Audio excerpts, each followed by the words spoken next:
सरदार पटेल विद्याभवन, नाना वराछा, सूरत। धोरण 12 विषय वाणिज्य व्यवस्था અને સંચાલન, ચેપ્ટર નંબર 10 બજાર પ્રક્રિયા સંચાલન એટલે કે માર્કેટિંગ મેનેજમેન્ટ આજે આપણે જોશું। હવે સર્વપ્રથમ આપણે બજાર પ્રક્રિયા સંચાલન એટલે કે માર્કેટિંગ મેનેજમેન્ટની વાત કરીએ તો બજાર પ્રક્રિયા એટલે શું? તો સીધી ને સાદી રીતે જોવા જઈએ તો વસ્તુ કે સેવાનું ઉત્પાદન કરી તેને ઉપભોક્તા સુધી પહોંચાડવાની જે પ્રક્રિયા છે તેને બજાર પ્રક્રિયા સંચાલન તરીકે ઓળખવામાં આવે છે। બજાર પ્રક્રિયા સંચાલન એટલે વસ્તુ કે સેવાનું ઉત્પાદન કરી તેને ઉપભોક્તા સુધી પહોંચાડવાની જે પ્રક્રિયા છે એ પ્રક્રિયાને આપણે બજાર પ્રક્રિયા સંચાલન તરીકે ઓળખીએ છીએ। બજાર પ્રક્રિયા સંચાલનમાં સર્વપ્રથમ તો શું કરવામાં આવે છે? તો બજાર પ્રક્રિયા સંચાલનમાં સર્વપ્રથમ ગ્રાહકને કઈ વસ્તુની જરૂરિયાત છે, ગ્રાહક કઈ વસ્તુની માંગ કરે છે તેની જાણકારી મેળવવામાં આવે છે, એટલે કે ગ્રાહક અંગે સંશોધન કરવામાં આવે છે। ગ્રાહક અંગે સંશોધન થઈ ગયા બાદ ગ્રાહકની જે જરૂરિયાત છે એ જરૂરિયાતને માંગ કે સેવામાં પરિવર્તિત કરવામાં આવે છે અને માંગ કે સેવાનું જ્યારે વસ્તુમાં પરિવર્તન કરવામાં આવે ત્યારબાદ તે વસ્તુ કે સેવાનું ઉત્પાદન થાય છે અને ત્યારબાદ તેને ઉપભોક્તા એટલે કે ગ્રાહક સુધી પહોંચાડવામાં આવે છે। તો આ જે વિશાળ પ્રક્રિયા છે કે વસ્તુ કે સેવાનું ઉત્પાદન કરી એ વસ્તુ કે સેવાને ઉત્પાદક પાસેથી ઉપભોક્તા સુધી પહોંચાડવાની જે પ્રક્રિયા છે એ પ્રક્રિયાને બજાર પ્રક્રિયા સંચાલન તરીકે ઓળખવામાં આવે છે। હવે બજાર પ્રક્રિયા સંચાલનમાં ગ્રાહક અંગે સંશોધન થાય છે, વસ્તુ કે સેવાનું ઉત્પાદન કરવામાં આવે છે, વસ્તુ કે સેવાનું ઉત્પાદન કર્યા બાદ તેને વિવિધ માધ્યમો દ્વારા ગ્રાહક સુધી પહોંચાડવામાં આવે છે। તો ચાલો આપણે બજાર પ્રક્રિયા સંચાલનની સર્વપ્રથમ વ્યાખ્યા જોઈએ કે બજાર પ્રક્રિયા સંચાલન એટલે શું। મેં તમને અગાઉ એક સામાન્ય વ્યાખ્યા જણાવી છે કે વસ્તુ કે સેવાનું ઉત્પાદન કરી ઉત્પાદક પાસેથી ઉપભોક્તા સુધી પહોંચાડવાની જે પ્રક્રિયા છે એ પ્રક્રિયાને બજાર પ્રક્રિયા સંચાલન તરીકે ઓળખવામાં આવે છે। હવે આપણે બજાર પ્રક્રિયા સંચાલનની અન્ય વ્યાખ્યાઓ જોઈએ તેમાં સર્વપ્રથમ શ્રી કપૂર અને આઇકોબુકીની વ્યાખ્યા પ્રમાણે માર્કેટિંગ એ ગ્રાહક અને પેઢી વચ્ચે થતો પારસ્પરિક વિનિમય છે। વિનિમયનો અર્થ થાય આપલે, એટલે કે બજાર પ્રક્રિયા સંચાલન એટલે માર્કેટિંગ એટલે કે ગ્રાહક અને પેઢી એટલે કે ઉત્પાદક વચ્ચે જે પારસ્પરિક એકબીજા વચ્ચે જે આપલે થાય છે, વિનિમય થાય છે તેને બજાર પ્રક્રિયા સંચાલન તરીકે ઓળખવામાં આવે છે।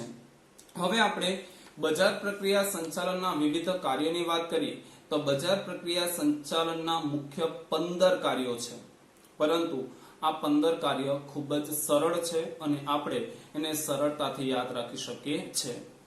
તો બજાર પ્રક્રિયા સંચાલનનું સર્વપ્રથમ કાર્ય છે બજારીય સંશોધન કરવું। મેં તમને અગાઉ જ કીધું છે કે બજાર માર્કેટિંગ સંચાલનમાં સર્વપ્રથમ તો ગ્રાહક અંગે સંશોધન કરવામાં આવે છે કે ગ્રાહકને કઈ વસ્તુની જરૂરિયાત છે, ગ્રાહક કઈ વસ્તુની માંગ કરે છે, ગ્રાહક કઈ વસ્તુનો ઉપયોગ કરે છે, કઈ વસ્તુ વિશેષ ખરીદે છે।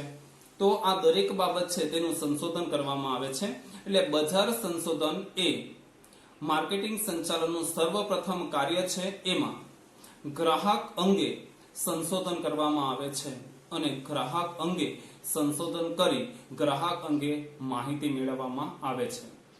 દાખલા તરીકે કોઈ પણ વસ્તુનું ઉત્પાદન કરવું હોય તો સર્વપ્રથમ શું કરવામાં આવે તો બજારીય સંશોધન કરવામાં આવે છે કે જે વસ્તુનું ઉત્પાદન કરીએ છે એ વસ્તુ ગ્રાહકને પસંદ પડશે કે નહીં, જે વસ્તુનું ઉત્પાદન કરીએ છે એ વસ્તુ બજારમાં વેચાશે કે નહીં, ત્યારબાદ જે વસ્તુનું ઉત્પાદન કરીએ છે એ વસ્તુનું જ્યારે વેચાણ કરવામાં આવે ત્યારે નફો થશે કે નહીં, જે વસ્તુનું ઉત્પાદન કરીએ છે એ વસ્તુની માંગ વધશે કે નહીં, આ દરેક બાબતનું સંશોધન સર્વપ્રથમ કરવામાં આવે છે। આથી બજારીય સંશોધન એ બજાર પ્રક્રિયા સંચાલનનું સર્વપ્રથમ કાર્ય છે અને આ કાર્યમાં ગ્રાહક અંગે સર્વપ્રથમ તો વિવિધ પ્રકારનું સંશોધન કરવામાં આવે છે કે ગ્રાહકને માલ પસંદ પડશે કે નહીં, ગ્રાહક માલ ખરીદશે કે નહીં, વસ્તુના વેચાણથી નફો થશે કે નહીં, માંગ અંગે આમ વિવિધ પ્રકારના સંશોધનો એ બજાર પ્રક્રિયા સંચાલનમાં કરવામાં આવે છે અને એ બજાર પ્રક્રિયા સંચાલનનું સર્વપ્રથમ કાર્ય છે.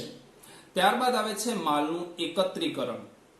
હવે આપણે જાણીએ છીએ કે માલનું ઉત્પાદન જો જુદા જુદા સ્થળે થતું હોય તો સર્વપ્રથમ તો એ જુદા જુદા સ્થળે જે માલનું ઉત્પાદન થાય છે એ સ્થળેથી કોઈ એક મધ્ય સ્થળે માલનું એકત્રીકરણ એટલે કે માલ ભેગો કરવામાં આવે છે. જુદા જુદા સ્થળે જો માલનું ઉત્પાદન થતું હોય તો કોઈ એક સ્થળે માલનું એકત્રીકરણ કરવામાં આવે, મધ્ય સ્થળે માલનું એકત્રીકરણ કરવામાં આવે છે. ઉત્પાદન છૂટું છવાયું થતું હોય અથવા તો પછી ઉત્પાદન મોસમી થતું હોય, નાના પાયા પર થતું હોય અથવા તો માલ પર કોઈ પ્રકારની પ્રક્રિયા કરવી હોય ત્યારે માલનું એકત્રીકરણ કરવું પડે છે. દાખલા તરીકે આપણે જોવા જઈએ તો ઊની કાપડનું ઉત્પાદન મોટા પાયે આપણે જોવા જઈએ તો પંજાબ છે, કાશ્મીરમાં થાય છે, પરંતુ ભારતના દરેક ભાગમાં એ ઊની કાપડનું વેચાણ થાય છે. તો જુદા જુદા સ્થળેથી માલનું એકત્રીકરણ કરવું પડે અને ત્યારબાદ તેનું વેચાણ કરવું પડે છે.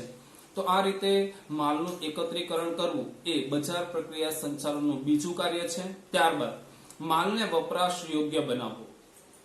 હવે આપણે જાણીએ છીએ કે ઘણીવાર માલ પર પ્રક્રિયા કરવી પડે અને માલ પર પ્રક્રિયા કરીને માલને વપરાશ યોગ્ય બનાવવું પડે છે. દાખલા તરીકે જોવા જઈએ તો અનાજનું વેચાણ કરવું હોય તો તેના પર પ્રક્રિયા કરવી પડે એટલે કે તેને સફાઈ કરવી પડે છે. ફળનું વેચાણ કરવું હોય તો ફળને સર્વપ્રથમ પકાવવા પડે છે અને ત્યારબાદ તેનું વેચાણ કરી શકાય છે. એટલે કે ઘણીવાર જે માલ છે એ માલ પર પ્રક્રિયા કરીને તેને વપરાશ યોગ્ય બનાવવાનો હોય છે. ત્યારબાદ આવે છે માલનું પ્રમાણીકરણ કરવું અને માલનું વર્ગીકરણ કરવું. માલનું પ્રમાણીકરણ કરવાથી અને માલનું વર્ગીકરણ કરવાથી ગ્રાહકનો વિશ્વાસ વધે છે. માલ કેવો છે એ નક્કી થાય છે પ્રમાણીકરણ કરવાથી અને વર્ગીકરણ કરવાથી. રંગ, રૂપ, કદ, ગુણવત્તા, આકાર, ગંધ, સ્વાદ, પોષક તત્વ વગેરે ધાર ધોરણ છે અને આ ધાર ધોરણના આધારે માલનું વર્ગીકરણ કરવામાં આવે છે. માલનું વર્ગીકરણ થઈ ગયા બાદ માલની કિંમત નક્કી થાય છે. કારણ કે જે માલનું પ્રમાણીકરણ થયું છે ને જે માલની ગુણવત્તા ઊંચી છે તો તે માલની વધુ કિંમત લઈ શકાય છે અને જે માલની ગુણવત્તા નીચી છે એ માલની ઓછી કિંમત લેવામાં આવે છે. આ રીતે માલનું પ્રમાણીકરણ અને વર્ગીકરણ કરવામાં આવે છે. હવે આપણે બે MCQ જોઈએ છે કે ખેત પેદાશનું વર્ગીકરણ કોણ કરે છે? તો ખેત પેદાશનું વર્ગીકરણ કેન્દ્ર સરકારનું બજાર ખાતું કરે છે. ખેત પેદાશ હોય, ખેતી દ્વારા ઉત્પાદન થતું હોય, કોઈ પણ ખેત પેદાશ હોય તો તેનું વર્ગીકરણ કરવાનું કાર્ય કોણ કરે છે? તો તેનું વર્ગીકરણનું કાર્ય કેન્દ્ર સરકારનું બજાર ખાતું કરે છે. જ્યારે ઔદ્યોગિક પેદાશ હોય તો ઔદ્યોગિક પેદાશનું વર્ગીકરણ કોણ કરે છે? તો ઔદ્યોગિક પેદાશનું વર્ગીકરણ BIS દ્વારા કરવામાં આવે છે. ત્યારબાદ માલ પર નિશાની કરવી. નિશાની કરવાથી શું થાય છે કે નિશાની એ માલની ઓળખ છે, માલની વિશિષ્ટ છાપ છે અને માલની નિશાની છે, માલની વિશિષ્ટ છાપ છે અને માલ પર નિશાની કરવાથી માલ એ અન્ય હરીફથી અલગ તરી આવે છે. માલ પર નિશાની કરવાથી માલની ગુણવત્તાની ખાતરી મળે છે અને માલ પર નિશાની કરવાથી ગ્રાહક એ સરળતાથી માલને ઓળખી શકે છે. તો આ રીતે માલ પર નિશાની કરવી એટલે કે માલ પર વિશિષ્ટ છાપ દોરવી, જેનાથી માલ એ અન્ય હરીફોથી અલગ પડે છે, ગ્રાહક માલને સરળતાથી ઓળખી શકે છે અને ગ્રાહકને ગુણવત્તાની ખાતરી મળે છે. તે માટે માલ પર નિશાની કરવામાં આવે છે. ઉત્પાદક માલને નામ આપે છે. ઉત્પાદક જ્યારે માલને કોઈ નામ આપે છે તો તેને બ્રાન્ડ તરીકે ઓળખવામાં આવે છે. માલ પર નિશાનીમાં કોઈ નામ હોઈ શકે, કોઈ ચિહ્ન હોઈ શકે, કોઈ નંબર હોઈ શકે, કોઈ ચિત્ર હોઈ શકે અથવા તો ઉત્પાદક પોતાનું નામ પણ આપી શકે છે. આ રીતે માલ પર નિશાની કરવાથી ઘણા બધા ફાયદાઓ થાય છે. એ હરીફથી અલગ પડે છે. આ ઉપરાંત જોવા જઈએ તો માલની ગુણવત્તાની ખાતરી મળે છે, ગ્રાહક સરળતાથી માલને ઓળખીને ખરીદી શકે છે. આમ માલ પર નિશાની કરવી ખૂબ જ જરૂરી છે. ત્યારબાદ માલની કિંમત નક્કી કરવી. હંમેશા માલની કિંમત ખર્ચના આધારે નક્કી કરવામાં આવે છે, જેમાં ઉત્પાદન ખર્ચ, પેકિંગ ખર્ચ, જાહેરાત ખર્ચ, વિતરણ ખર્ચ કે પછી કર્મચારીને લગતા જે ખર્ચ છે આ દરેક ખર્ચને ધ્યાનમાં લઈને હંમેશા વસ્તુની કિંમત નક્કી કરવામાં આવે છે. પડતર કિંમત છે એ પડતર કિંમતમાં નફાનું ઉમેરણ કરીને વસ્તુની વેચાણ કિંમત નક્કી કરવામાં આવે છે. ઘણીવાર આપણે જોઈએ તો માલની માંગના આધારે વસ્તુની કિંમત નક્કી થાય છે. દાખલા તરીકે જો વસ્તુની માંગ વધારે હોય તો વધુ કિંમત લઈ શકાય છે અને માલની માંગ ઓછી હોય તો ઓછી કિંમત લેવામાં આવે છે. કાયદા પ્રમાણે માલની જે કઈ કિંમત હોય છે એ કિંમત ફરજિયાત પેકિંગ પર છાપવાની હોય છે, જેથી ગ્રાહક સરળતાથી માલની કિંમત જોઈને તેને ખરીદી કરી શકે છે. ત્યારબાદ આવે છે માલનું પેકિંગ કરવું. માલનું પેકિંગ કરવાનું ઉદ્દેશ્ય શું છે? તો સર્વપ્રથમ ઉદ્દેશ્ય છે રક્ષણ. માલનું પેકિંગ કરવાથી માલને સર્વપ્રથમ તો રક્ષણ મળે છે. બીજું કે માલનું પેકિંગ કરવાથી માલ એ આકર્ષક બને છે. અને ત્રીજું, માલનું પેકિંગ કરવાથી માલની સરળતાથી હેરફેર કરી શકાય છે. આથી જ માલનું પેકિંગ કરવાથી ઘણા ફાયદાઓ થાય છે. દાખલા તરીકે પેકિંગ કરવાથી માલને રક્ષણ મળે છે, માલ આકર્ષક બને છે અને સરળતાથી હેરફેર કરી શકાય છે. આથી જ પેકિંગને માલના વસ્ત્ર તરીકે ઓળખવામાં આવે છે. ઘણીવાર તો વસ્તુનો ઉપયોગ કઈ રીતે કરવો છે તે અંગેની માહિતી પણ પેકિંગ પર આપેલી હોય છે. ઘણીવાર વસ્તુની કિંમત કેટલી છે એ પણ પેકિંગ પર આપેલું હોય છે અને પેકિંગથી માલ હંમેશા સલામત અને સુરક્ષિત રહે છે. આ પેકિંગ વિવિધ રીતે કરવામાં આવે છે. ઘણીવાર તો કાગળમાં પેકિંગ કરવામાં આવે છે, ઘણીવાર પ્લાસ્ટિકમાં પેકિંગ કરવામાં આવે છે, ઘણીવાર ટીનમાં પેકિંગ કરવામાં આવે, ઘણીવાર બોટલમાં પેકિંગ કરવામાં આવે, ઘણીવાર ડબ્બામાં પેકિંગ કરવામાં આવે અને ઘણીવાર બરણીમાં પેકિંગ કરીને વસ્તુનું વેચાણ કરવામાં આવે છે. પરંતુ વસ્તુને પેકિંગ કરવાથી વસ્તુ સલામત રહે છે, સુરક્ષિત રહે છે, આકર્ષક બને છે અને પેકિંગ કરેલું હોવાથી તેની હેરફેર એકદમ સરળતાથી કરી શકાય છે. ત્યારબાદ આવે છે માલનો સંગ્રહ કરવો. હવે બજારમાં ગ્રાહક એ અનિશ્ચિત વ્યક્તિ છે. ગમે તે સમયે એ વસ્તુની ખરીદી કરી શકે છે અને ગ્રાહક જ્યારે પણ વસ્તુની માંગ કરે ત્યારે તેને વસ્તુ મળી રહેવી જોઈએ. એટલે કે માંગ અને પુરવઠા વચ્ચે સંતુલન સાધવું જોઈએ અને આ માંગ અને પુરવઠા વચ્ચે સંતુલન સાધવા માટે ઘણીવાર માલનો સંગ્રહ કરવો પડે છે. ભવિષ્ય માટે ઘણીવાર માલનો સંગ્રહ કરવો પડે છે. દાખલા તરીકે આપણે જોવા જઈએ તો છત્રી અથવા તો રેનકોટનું ઉત્પાદન સમગ્ર વર્ષ દરમિયાન થાય છે, પરંતુ તેનું વેચાણ માત્ર ચોમાસાના 4 મહિના સુધી જ થાય છે. એટલે કે ભવિષ્ય માટે ઘણીવાર માલનો સંગ્રહ કરવો પડે છે. માલનો સંગ્રહ કરવાથી હેરફેર સરળ બને છે, ગુણવત્તા જળવાય છે અને ગ્રાહક જ્યારે માંગે છે ત્યારે તેને સરળતાથી વસ્તુ મળી રહે છે. આમ માલનો સંગ્રહ કરવાથી ગ્રાહકની જરૂરિયાતને ઝડપથી અને સરળતાથી સંતોષી શકાય છે અને ગ્રાહક પણ સંતુષ્ટિ પ્રાપ્ત કરે છે. ત્યારબાદ આવે છે વાહન વ્યવહાર. મેં શરૂઆતમાં જ તમને કીધું છે કે વસ્તુ કે સેવાનું ઉત્પાદન કરી તેને ઉત્પાદક પાસેથી ઉપભોક્તા સુધી પહોંચાડવાની જે પ્રક્રિયા છે એ પ્રક્રિયાને આપણે બજાર પ્રક્રિયા સંચાલન તરીકે ઓળખીએ છીએ અને વસ્તુને જ્યારે ઉત્પાદક પાસેથી ગ્રાહક સુધી પહોંચાડવું હોય તો વિતરણ કરવાની જરૂર પડે છે. અને વિતરણ માટે આજે રેલ માર્ગ છે, હવાઈ માર્ગ છે, જળ માર્ગ છે, સડક માર્ગ છે, પાઇપલાઇન છે, રજ્જુ માર્ગ છે, આવા વિવિધ માર્ગોનો ઉપયોગ થાય છે.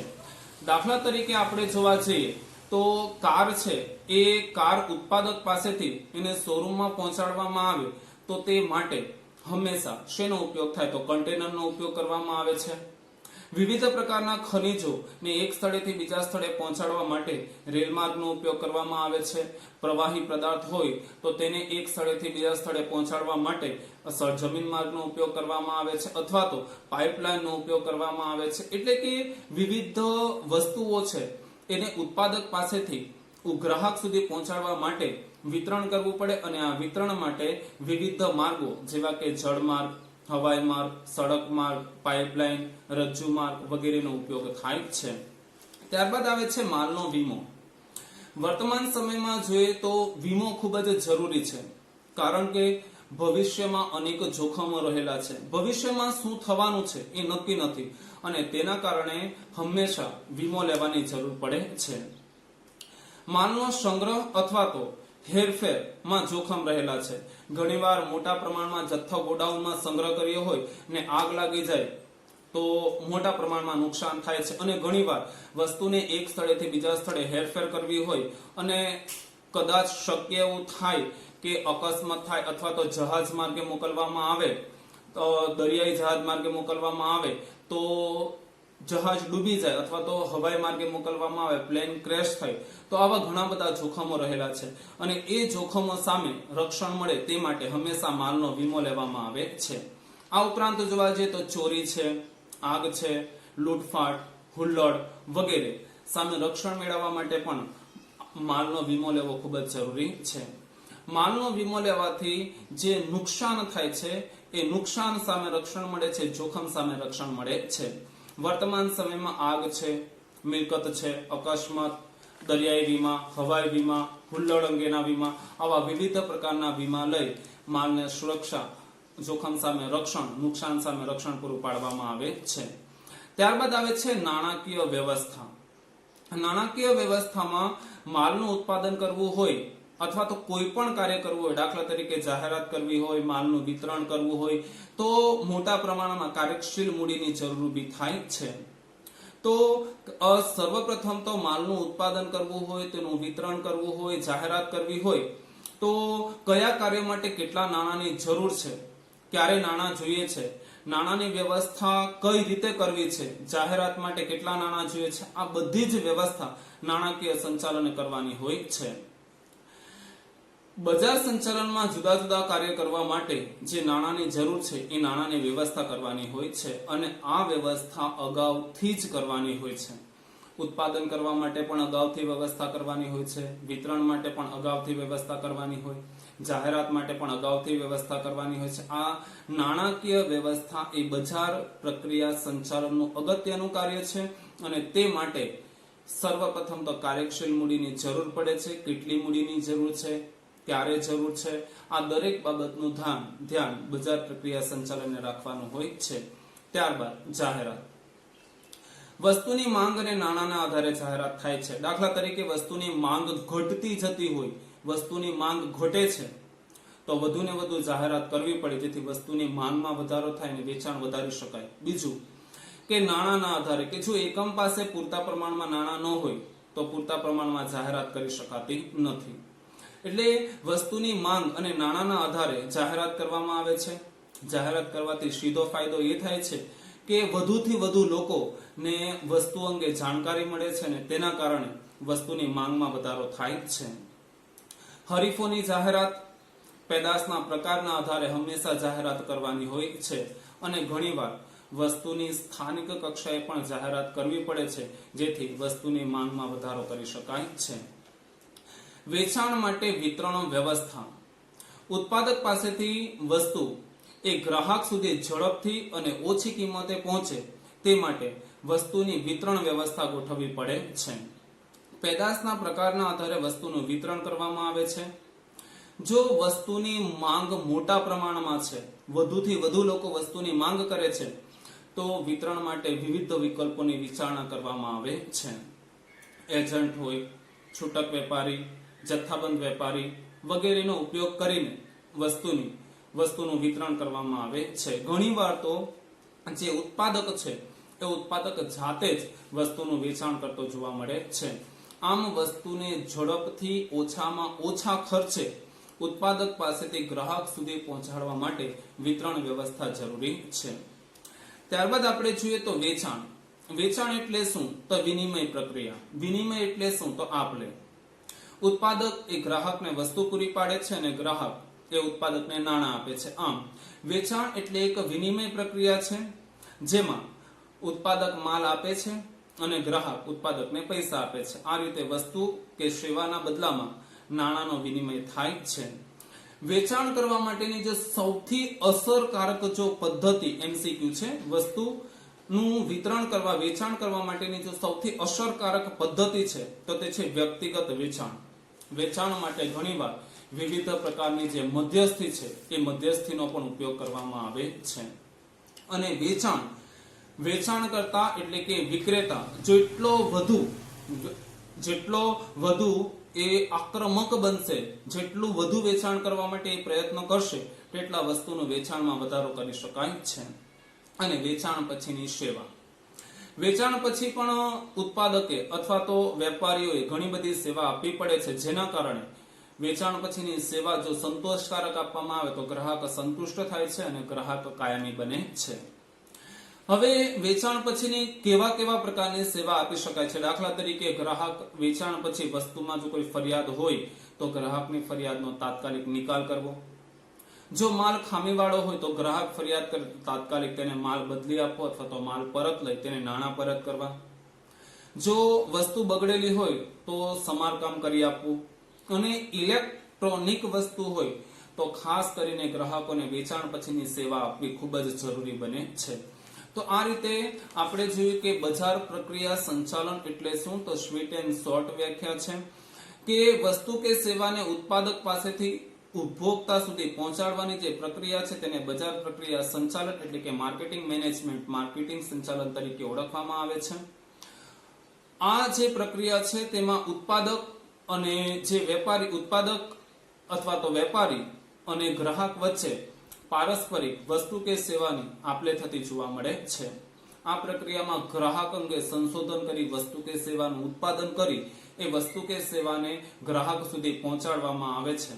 તો બજાર પ્રક્રિયા સંચાલનના 15 કાર્ય છે. એમાં બજારીય સંશોધન કરવું, માલનું એકત્રીકરણ કરવું, માલનું પ્રમાણીકરણ અને વર્ગીકરણ કરવું, માલ પર નિશાની કરવી, માલને વપરાશ યોગ્ય બનાવવો. આ ઉપરાંત આપણે જોઈએ તો માલની કિંમત નક્કી કરવી, માલનું પેકિંગ કરવું, માલનો સંગ્રહ કરવો, વાહન વ્યવહારની સુવિધા, માલનો વીમો, માલના ઉત્પાદન માટે નાણાંની વ્યવસ્થા, માલની જાહેરાત, વેચાણ વિતરણ વ્યવસ્થા, વસ્તુનું વેચાણ અને વેચાણ પછીની સેવાનો સમાવેશ થાય છે. બોર્ડની પરીક્ષા માટે આ ખૂબ જ મહત્વનો પ્રશ્ન છે. જો પ્રશ્ન 5 ગુણમાં પૂછાય તો આપણે 6 મુદ્દા લખવાના રહેશે. આથી સામાન્ય રીતે આપણે 15 મુદ્દા ન લખતા આપણે 6 થી 7 મુદ્દા ફરજિયાત લખવાના રહેશે અને બોર્ડની પરીક્ષા માટે આ પ્રશ્ન ખૂબ જ મહત્વનો છે. અસ્તુ.